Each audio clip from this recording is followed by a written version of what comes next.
Good morning everyone. मेरा नाम है सीमा और स्टार्ट करने से पहले थोड़ा सा मैं इंट्रोडक्शन देना चाहूँगी चैनल के बारे में।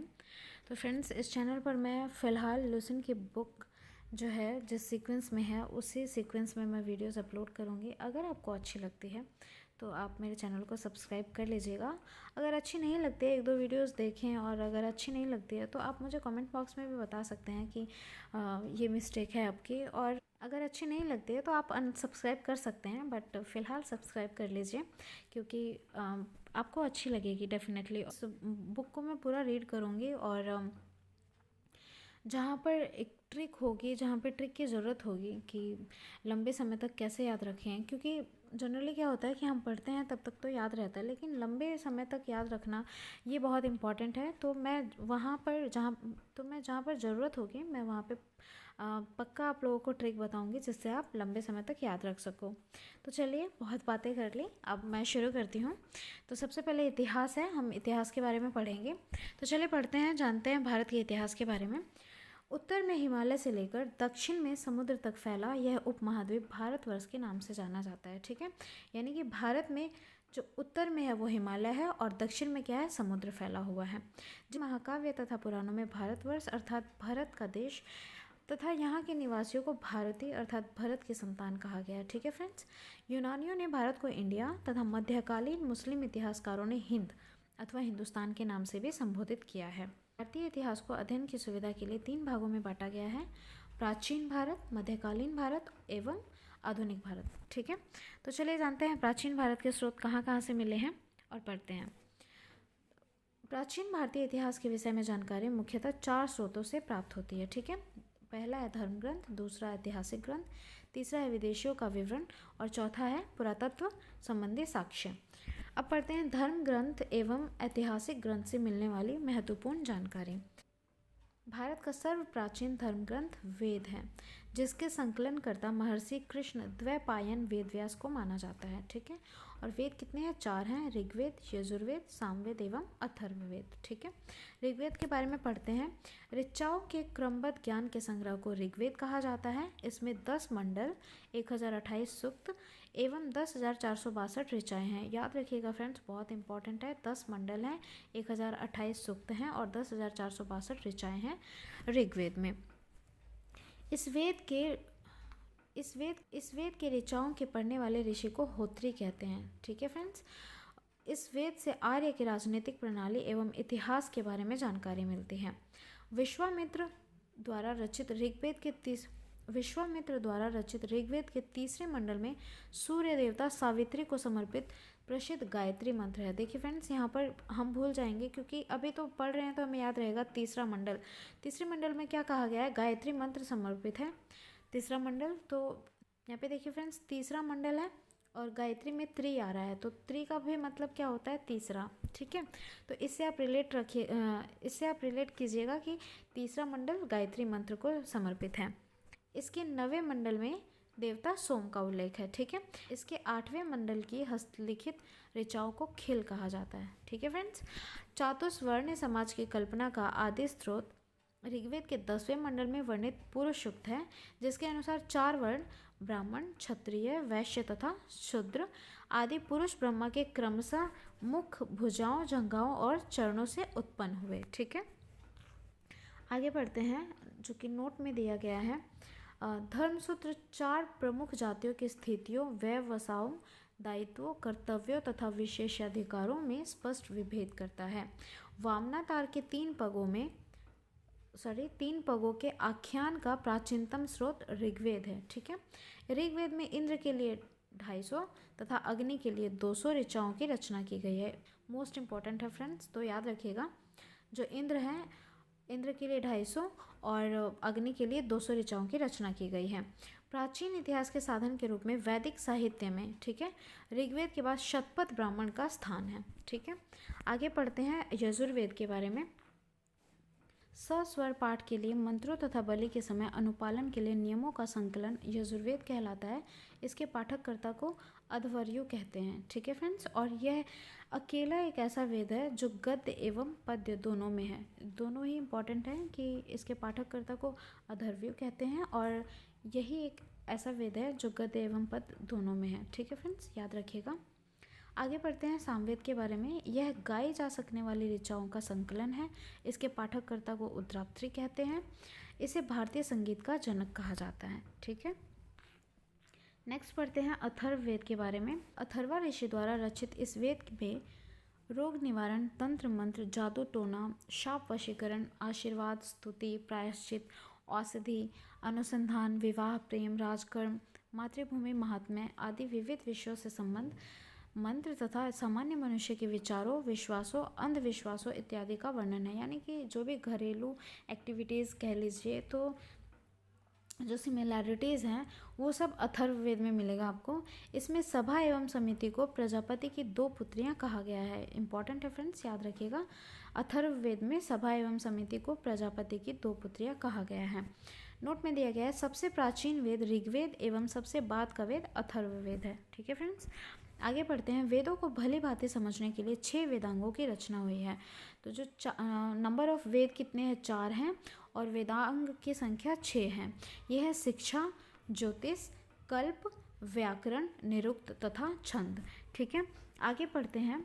भारतीय ऐतिहासिक कथाओं का सबसे अच्छा क्रमबद्ध विवरण पुराणों में मिलता है। ठीक है फ्रेंड्स, पुराण कितने हैं? पुराणों की संख्या 18 है। इसके रचयिता लोमहर्ष अथवा इनके पुत्र उग्रश्रवा माने जाते हैं।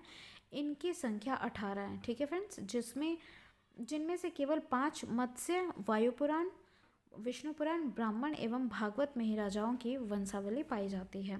पुराणों में मत्स्य पुराण सबसे प्राचीन एवं प्रामाणिक है। ठीक है, अधिकतर पुराण सरल संस्कृत श्लोक में लिखे गए हैं। स्त्रियां तथा शूद्र जिन्हें वेद पढ़ने की अनुमति नहीं थी, वे भी पुराण सुन सकते थे। पुराणों का पाठ पुजारी मंदिरों में किया करते थे। ठीक है फ्रेंड्स, स्मृति ग्रंथों में सबसे प्राचीन एवं प्रामाणिक मनुस्मृति मानी जाती है। कौन सी? स्मृति ग्रंथों में सबसे प्राचीन एवं प्रामाणिक मनुस्मृति मानी जाती है और यह शुंग काल का मानक ग्रंथ है। ठीक है फ्रेंड्स, और नारद स्मृति जो है वो गुप्त युग के विषय में जानकारी प्रदान करता है। आगे पढ़ते हैं। जातक में बुद्ध की पूर्व जन्म की कहानी वर्णित है। हीनयान का प्रमुख ग्रंथ कथा वस्तु है, जिसमें महात्मा बुद्ध का जीवन चरित्र अनेक कथानकों के साथ वर्णित है। जैन साहित्य को आगम कहा जाता है। इसमें थोड़ा सा ध्यान रखिएगा फ्रेंड्स, जातक जो है वो बौद्धों का है और जैन साहित्य को आगम कहा जाता है। जैन धर्म का प्रारंभिक इतिहास कल्प सूत्र से ज्ञात होता है। जैन ग्रंथ भगवती सूत्र में महावीर के जीवन, कृत्यों तथा अन्य समकालिकों के साथ उनके संबंधों का विवरण मिलता है। शास्त्र के लेखक कौन है?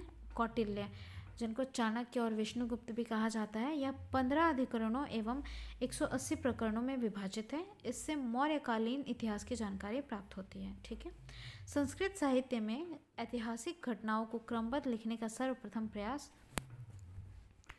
कल्हण के द्वारा किया गया। कल्हण द्वारा रचित पुस्तक राजतरंगिणी है, जिसका संबंध कश्मीर के इतिहास से है। याद रखिएगा फ्रेंड्स, राजतरंगिणी किसने लिखी है? कल्हण ने लिखी है। और राजतरंगिणी नामक जो पुस्तक है उसमें कश्मीर के इतिहास से रिलेटेड सारी बातें हैं।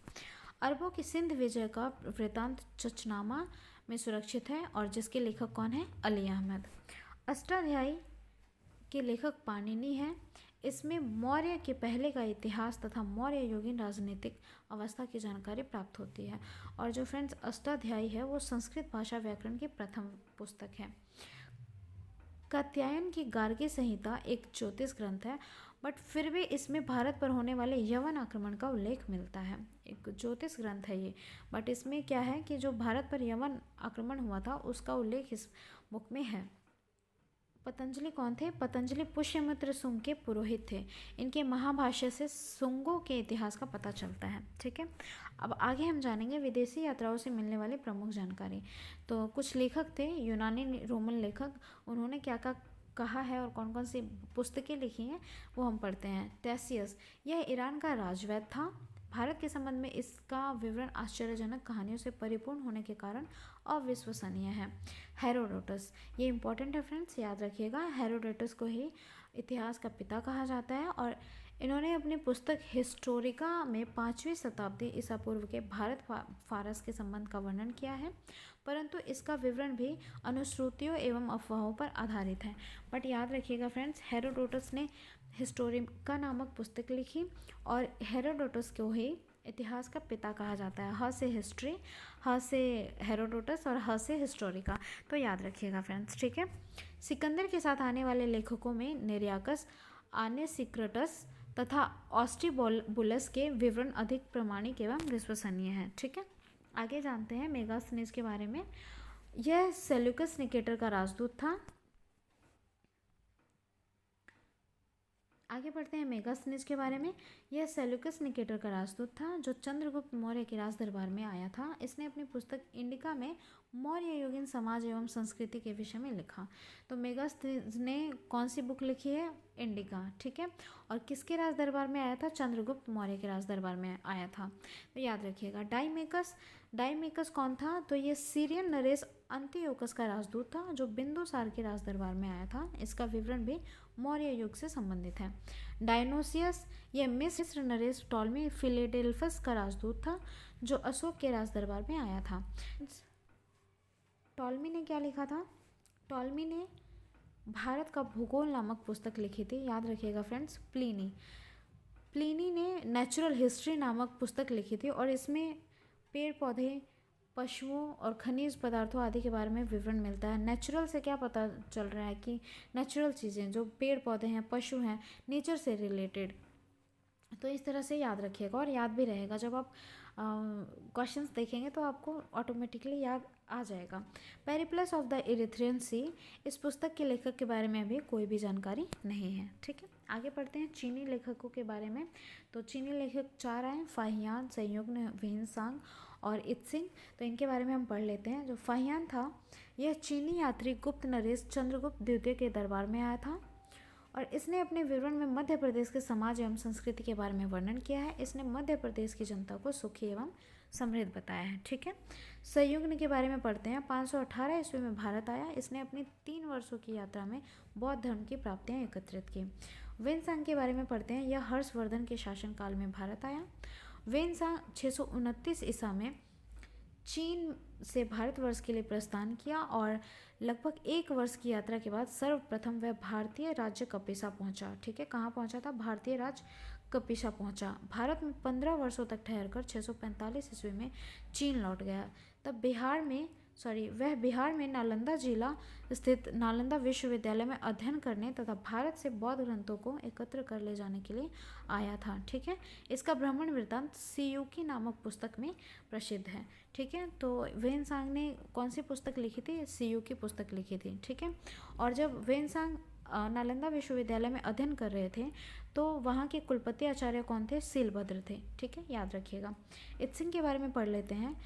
जो इत्सिंग थे वो 7वीं शताब्दी के अंत में भारत आए और इन्होंने अपने विवरण में नालंदा विश्वविद्यालय, विक्रमशिला विश्वविद्यालय तथा अपने समय के भारत का वर्णन किया है, ठीक है। आगे हम पढ़ते हैं अरबी लेखक के बारे में। अल-बरूनी, यह महमूद गजनवी के साथ भारत आया था, ठीक है। किसके साथ आया था? महमूद गजनवी के साथ। अरबी में लिखी गई उसकी कृति किताब उल हिंद या फिर तहकीक हिंद, जिसको हिंदी में बोला जाता है भारत की खोज, आज भी इतिहासकारों के लिए एक महत्वपूर्ण स्रोत है। इसमें राजपूत कालीन समाज, धर्म, रीति रिवाज, राजनीति आदि पर सुंदर प्रकाश डाला गया है। अन्य लेखक हैं यहाँ पर तारानाथ और मार्को पोलो। यह एक तिब्बती लेखक था। इसने कंगियूर तथा तंगियूर नामक ग्रंथ की रचना की। किसने? तारानाथ ने। इनसे भारतीय इतिहास के बारे में जानकारी मिलती है। मार्को पोलो, यह 13वीं शताब्दी के अंत में पांड्य देश की यात्रा पर आया था। इसका विवरण पांड्य इतिहास के अध्ययन के लिए उपयोगी है, ठीक है फ्रेंड्स। अब आगे जानते हैं पुरातत्व संबंधी साक्ष्य से मिलने वाली जानकारी। 1400 ईसा पूर्व के अभिलेख बोगाज कोई, याद रखिएगा फ्रेंड्स, ये से वैदिक देवता मित्र, वरुण, इंद्र और नासत्य के नाम मिलते हैं, ठीक है।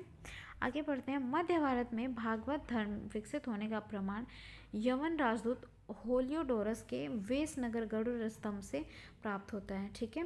सर्वप्रथम भारतवर्ष का जिक्र हाथी गुम्फा में है, ठीक है फ्रेंड्स, इसको याद रखिएगा। भारतवर्ष का जिक्र जो सबसे पहले हाथी गुम्फा से प्राप्त होता है। सर्वप्रथम दुर्भिक्ष की जानकारी देने वाला अभिलेख सोहगोरा अभिलेख है, ठीक है। सर्वप्रथम भारत पर होने वाले हूण आक्रमण की जानकारी भीतरी स्तंभ लेख से प्राप्त होती है। आगे जानते हैं। सती प्रथा का पहला लिखित साक्ष्य एरन अभिलेख से प्राप्त होती है। शासक कौन था उस वक्त? भानुगुप्त। रेशम बुनकर की श्रेणियों की जानकारी मंदसौर अभिलेख से प्राप्त होती है। अभिलेखों का अध्ययन क्या कहलाता है? एपिग्राफी कहलाता है। ठीक है। कश्मीरी नवपाषाणिक पुरास्थल बुर्ज होम से गर्तावास का साक्ष्य मिला है। जो गर्तावास होते हैं फ्रेंड्स, वो क्या थे? गड्ढा वाले घर थे। जब इस गर्तावास जो थे उधर जाने के लिए सीढ़ियाँ बनी हुई थी और सीढ़ियों के माध्यम से उन घरों में जाया जाता था, और जो कि स्पेशली ये कश्मीर के बुर्ज होम में मिला है इसका साक्ष्य। ठीक है। और इनमें उतरने के लिए सीढ़ियाँ होती थी। ठीक है। प्राचीन सिक्कों को आहत सिक्के कहा जाता है और इसी को क्या कहा जाता है? कापार्षण कहा गया है। ठीक है। सर्वप्रथम सिक्कों पर लेख लिखने का कार्य किसने किया? यवन शासकों ने किया। और समुद्र की वीणा बजाते हुए मुद्रा वाले सिक्के से उसके संगीत प्रेमी होने का प्रमाण मिलता है। अरिकमेडु जो कि पुडुचेरी के निकट है, क्या प्राप्त हुए हैं अरिकमेडु से? रोमन सिक्के प्राप्त हुए हैं। ठीक है फ्रेंड्स, उम्मीद करती हूँ कि आपको वीडियो अच्छी लगी होगी। और अब सेकंड टॉपिक जो है प्रागैतिहासिक काल, नेक्स्ट डे डिस्कस करेंगे। और उम्मीद के साथ कि आपको ये वीडियो अच्छी लगी है और आपको अच्छे से समझ में आया है। अगर अच्छी लगी है तो प्लीज़ लाइक कीजिएगा और दोस्तों के साथ शेयर कर दीजिएगा। और वीडियो देखने के लिए बहुत बहुत धन्यवाद। तो मिलते हैं नेक्स्ट वीडियो में, तब तक पढ़ते रहिए, हंसते रहिए।